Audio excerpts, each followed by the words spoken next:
प्रिय विद्यार्थियों, मैं प्रहलाद साय वर्मा,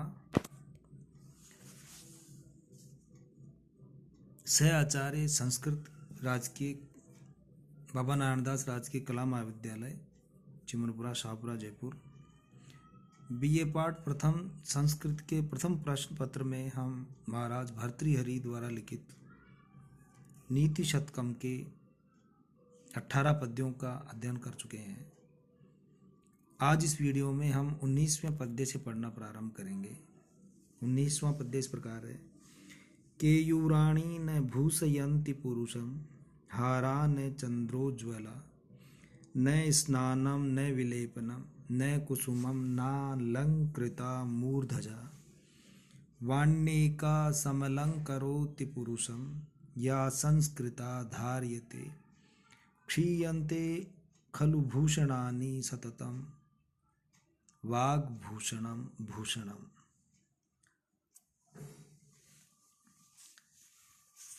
इस पद्य में महाराज भर्तृ बताना चाह रहे हैं कि वाणी ही एकमात्र ऐसा आभूषण है जो हमेशा आभूषण बना रहता है। अन्य जो आभूषण होते हैं वो नाशवान होते हैं, नष्ट हो सकते हैं, लेकिन वाणी एक ऐसा आभूषण है जो हमेशा आभूषण बनी रहती है। इसमें अन्वय इसका इस प्रकार होगा। केयूराणि पुरुषम न भूषयन्ति चंद्रोज्ज्वला हारा न स्नानम न विलेपनम न कुसुमम न अलंकृता मूर्धजा अपि न एका वाणी पुरुषम समलंकृति करोति या संस्कृता धार्यते भूषणानि खलु क्षीयन्ते वाग्भूषणं सततं भूषणं भवति। अर्थात केयूराणि पुरुषम न भूषयन्ति, मनुष्य को न तो बाजूबंद चंद्रोज्ज्वला हारा न और न चंद्रमा के समान उज्ज्वल हार, न स्नानम न स्नान न विलेपनम न चंदन आदि का लेपन, कुसुमम न और न ही फूल और अलंकृता मूर्धजा अर्थात संवारे हुए बाल ही सुशोभित कर सकते हैं। एका वाणी पुरुषम समलंकरोति, एकमात्र वाणी ही मनुष्य को आभूषित कर सकती है। या संस्कृता धार्यते, जो कि शुद्ध एवं परिष्कृत रूप से धारण की जाती है। भूषणानि खलु क्षीयन्ते, स्वर्ण आदि के जो आभूषण हैं वो गहने तो नष्ट हो जाते हैं, किंतु वाग्भूषणम सततम भूषणम भवति, किंतु वाणी रूपी जो आभूषण है वह तो चिरस्थायी आभूषण बना रहता है, चिरकाल तक आभूषण बना रहता है। और इसमें शार्दूल विक्रीडितम नामक छंद है और व्यतिरेक अलंकार है। बाजूबंद आदि आभूषण धन दौलत के नष्ट होने के साथ ही नष्ट हो जाते हैं, किंतु परिशुद्धि वाणी रूपी आभूषण सदा बना रहता है। अतः वाणी ही मनुष्य का सर्वोत्तम तथा स्थायी आभूषण है। अगला पद्य है 20वां पद्य है। विद्या नाम नरस्य रूपम अधिकम प्रछन्न गुप्तम धनम विद्या भोग करी यश सुख करी विद्या गुरुणाम गुरु विद्या बंधुजनो विदेश गमने विद्या परा देवता विद्या राजसु पूज्यते न तु धनम विद्या विहीन पशु। सर्वगुण संपन्ना विद्या विहीन जन पशुरेव अस्ति इति वर्णयति कवि अत्र। इस पद्य में महाराज भर्तृ सर्वगुण संपन्न होने के पश्चात भी यदि कोई व्यक्ति विद्या से विहीन है तो वह व्यक्ति पशु के समान ही होता है, इस प्रकार का वर्णन इस पद्य में किया गया है। इसका अन्वय इस प्रकार होगा। विद्या नाम नरस्य अधिकम रूपम प्रछन्न गुप्तम धनम विद्या भोग करी यश सुख करी विद्या गुरुणाम गुरु विद्या विदेश गमने बंधुजन विद्या परा देवता विद्या राजसु पूज्यते धनम तु न तस्मात् विद्या विहीन पशु अस्ति। अर्थात विद्या नाम नरस्य अधिकम रूपम, विद्या ही मनुष्य की श्रेष्ठ सुंदरता है। प्रछन्न गुप्तम धनम, और विद्या ही छुपा हुआ सुरक्षित धन है। सुरक्षित धन है, छुपा हुआ धन है। विद्या भोग करी, विद्या ही भोग्य वस्तुओं को देने वाली तथा यश और कीर्ति प्राप्त करवाने वाली तथा सुख प्रदान करने वाली होती है। यशा सुख करी यानी यश आदि प्रदान करने वाली और सुख देने वाली होती है, सुख प्रदान करने वाली होती है।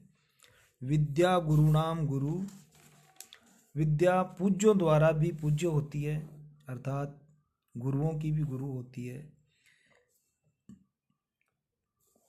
विद्या ही प्रवास के समय बंधु की तरह सहायता करती है।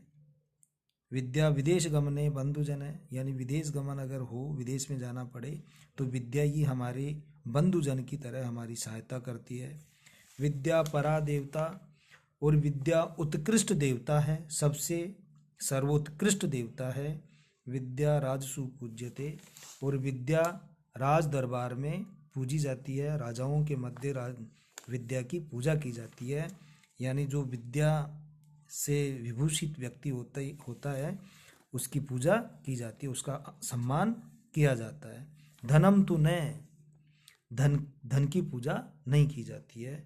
और विद्या से रहित जो व्यक्ति है, विद्या विहीन है पशु, जो विद्या से हीन है, जिसके पास विद्या नहीं है, ऐसा व्यक्ति पशु के समान होता है।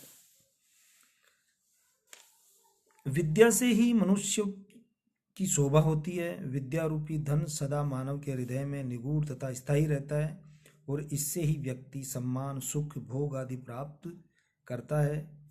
विदेश में विद्या आजीविका प्रदान करवाती है। राजाओं के द्वारा विद्वान का सम्मान होता है, अतः विद्या का अत्यधिक महत्व है। इससे रहित व्यक्ति पशु के समान होता है। और इसमें शार्दूल विक्रीडितम नामक छंद है और अनुप्रास अलंकार है। अगला पद्य है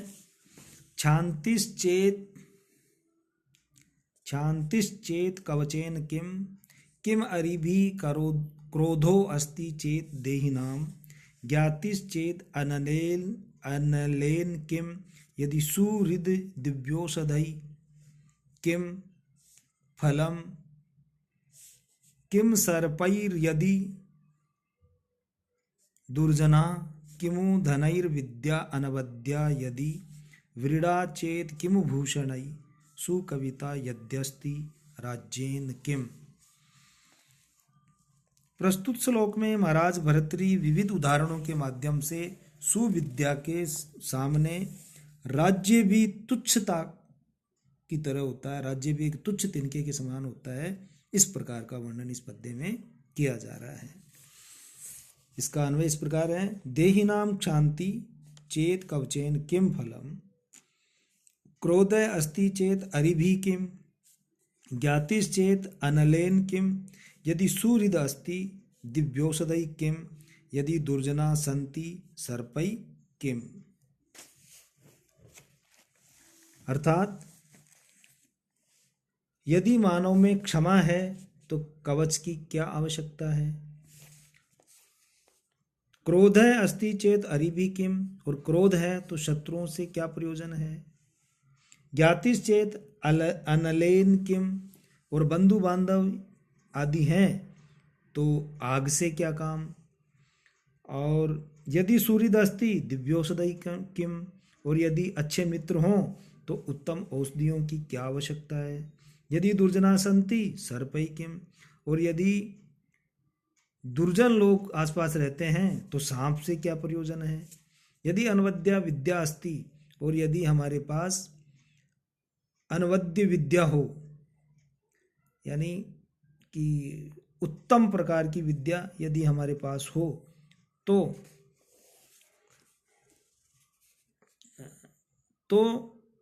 धन से क्या मतलब है, या धन का क्या अभिप्राय है, अर्थात धन से कोई मतलब नहीं रहता है। व्रीड़ा चेत, यदि लज्जा है तो आभूषण की कोई आवश्यकता नहीं है, क्योंकि लज्जा ही सबसे बड़ा आभूषण माना जाता है। यदि सुकविता अस्ति चेत, और यदि सुकविता है अच्छी कविता है तथा विद्या ही सर्वोत्कृष्ट धन होता है। और ये सब यदि हैं, सुकविता यदि है तो राज्येन किम, तो राज्य का भी कोई फल नहीं होता है। इस प्रकार का वर्णन इस पद्य में किया गया है। सभी वश में रहते हैं। यदि सुंदर कविता हो तो फिर राज्य से क्या प्रयोजन है। अर्थात सुकविता तथा विद्या सर्वोत्कृष्ट धन है और उससे सभी वश में रहते हैं। अर्थात क्षमा रूपी उत्तम गुण से मनुष्य की स्वतः रक्षा होती है। क्रोध मनुष्य का सबसे बड़ा शत्रु है। बांधव ही संपत्ति के विनाशक होते हैं। अच्छे मित्र ही सभी विपत्तियों के निवारक होते हैं। दुष्ट व्यक्ति सर्पों से भी अधिक घातक होते हैं। मनुष्य के लिए लज्जा ही सबसे बड़ा आभूषण है और सुकविता सभी को वश में करने वाला साधन है। लौकिक जीवन में मनुष्य को उक्त बातों का ध्यान रखना चाहिए। इसमें शार्दूल विक्रीडितम नामक छंद है और रूपक अलंकार है।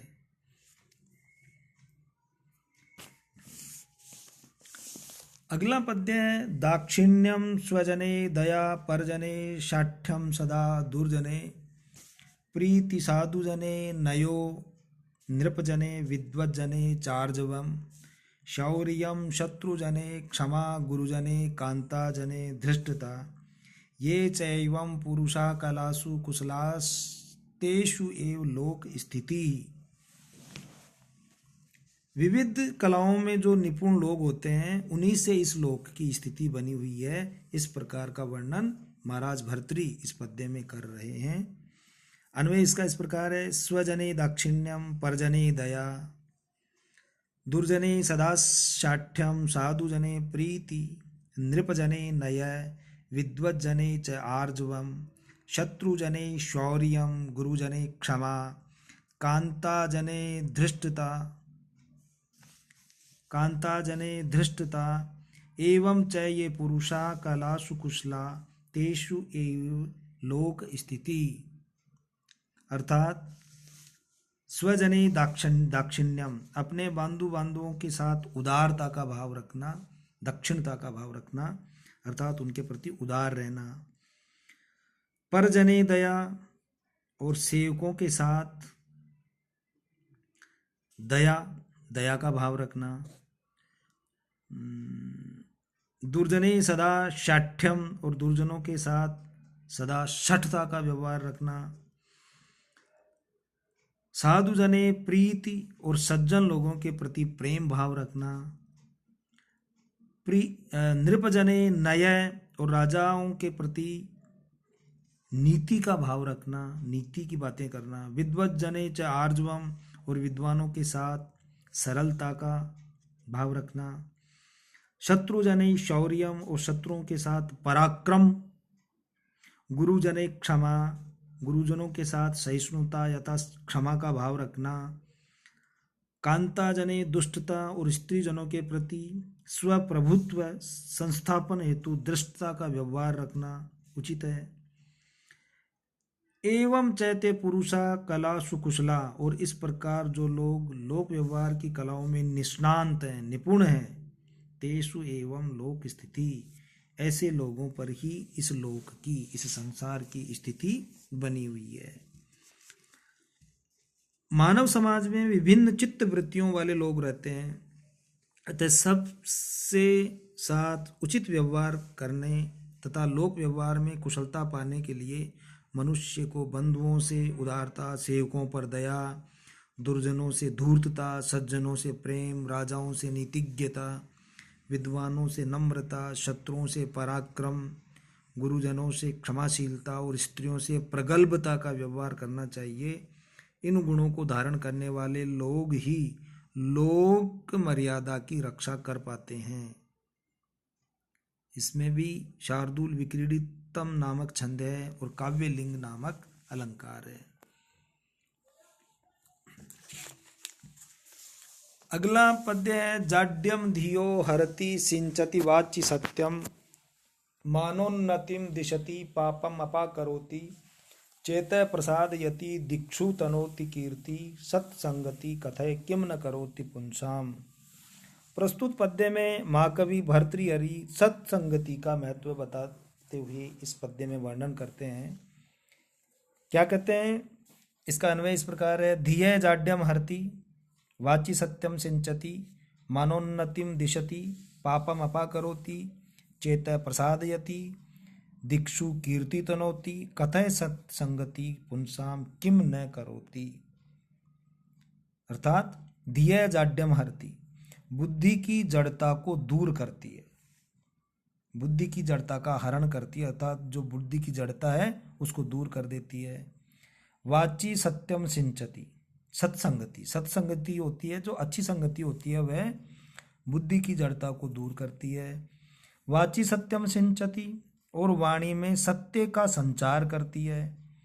मानोन्नतिम दिशति, और मान सम्मान की वृद्धि करती है, मान सम्मान की जो है उसको बढ़ाती है, दिशाओं में बढ़ा देती है। पापम अपाकरोति, और पाप को नष्ट करती है, पाप के कार्य नहीं करने देती है अच्छी संगति। चेतः प्रसादयति, और मन को प्रसन्न कर देती है। दिक्षु कीर्ति तनोति, और सभी दिशाओं में यश को फैला देती है। कथय कहिए सत्संगति ही, सज्जनों का सहवास, सज्जनों के साथ रहना, पुंसाम मनुष्यों का, किम न करोति क्या नहीं करती, अर्थात मनुष्यों के लिए क्या नहीं करती, अर्थात मनुष्यों के लिए सब कुछ अच्छा ही करती है। सत्संगति से मनुष्य की बुद्धि तीव्र होती है तथा सत्य भाषण और सत्यांतरण में उसकी प्रवृत्ति बढ़ती है। सत्संगति से मनुष्य मान सम्मान और उन्नति प्राप्त करता है तथा उसके पाप नष्ट हो जाते हैं। सत्संगति से उसका चित्त प्रसन्न रहता है और सर्वत्र उसका यश फैल जाता है। इस प्रकार सत्संगति में वे सभी गुण हैं जिनमें मनुष्य अपना जीवन सफल बना सकता है।